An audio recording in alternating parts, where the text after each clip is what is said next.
Yo, it's good everyone. This is Ayo Boxing from Mediba, and we're here to talk about why Adrien Broner might lose to Blair Cobbs. So it's fight week for Adrien Broner versus Blair Cobbs. The fight is on Friday, June 7th on Triller TV.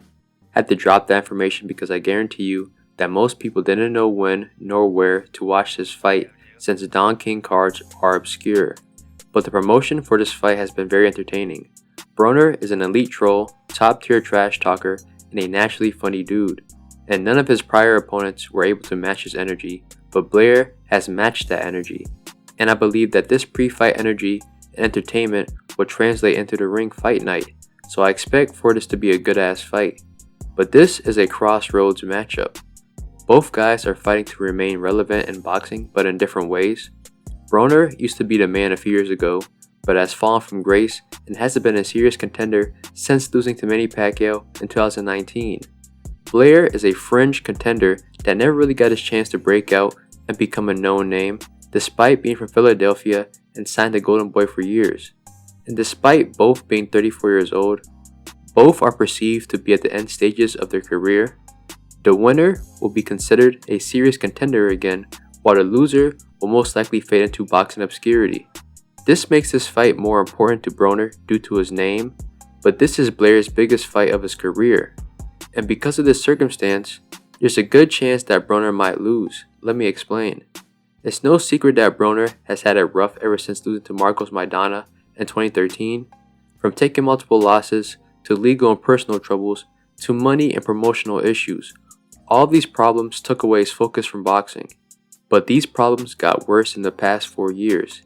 He's had a very public drinking problem, and he has been inactive for long periods of time.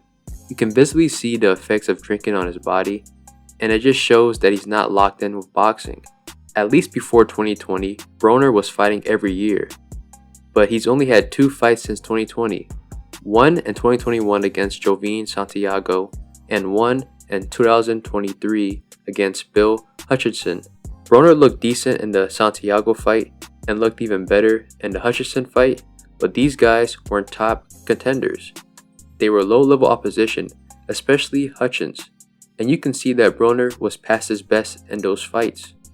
Broner would have easily stopped both of these guys in his prime, and this is what worries me about the Blair Cobbs fight. Blair has also been inactive. His last 2 fights were in 2022. He beat Maurice Hooker, dropping him 3 times, but was stopped by Alexis Roca prior to that win. Even though he's been 1-1 in his last 2 fights, the quality of his opponents were vastly better than Broner's opposition. And it seems that Blair has stayed dedicated to boxing despite coming off a 2-year layoff. Don't get it twisted, Broner has more experience, the greater resume against world level fighters, and is better skilled. But timing is everything, and I'm not 100% confident that the current Broner can beat a highly motivated Blair. Broner is past his prime. Blair, on the other hand, is an awkward southpaw. He uses a lot of movement and has a herky-jerky style, which allows him to jump in and out and ambush opponents. This can put him in dangerous situations because Blair will often lunge in, which leaves him open to be countered, which is something Broner excels at. But Blair's speed, athleticism, explosiveness, and wild tendencies make him dangerous whenever he does come in. This can pose a real threat to Broner because Broner still has issues with letting his hands go. Manny Pacquiao, the last southpaw that Broner fought, was able to exploit the low output and inactivity of Broner. I'm not suggesting that Blair is on the same level as Manny, but there are some similarities in their style, and I think that Blair can have the same success against a past prime Broner.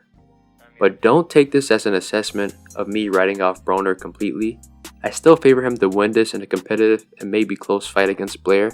At the end of the day, this is Broner that we're talking about, Mr. Can-Man himself.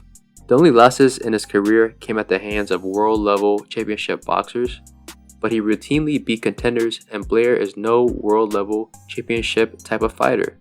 But most importantly is that Broner has been training with Gervonta Tank Davis and Calvin Ford, which is probably the best thing that Broner has done lately in his career. Not only will they get Broner in shape and ready to fight a southpaw, but also get his mind right. So I'm expecting Broner to look his best since 2020. However, I cannot overlook Blair, and neither should you. But who knows, this is boxing, anything can happen. But thank you for tuning in with AEO Boxing from Madiba. Hit like, subscribe, and more content is coming your way.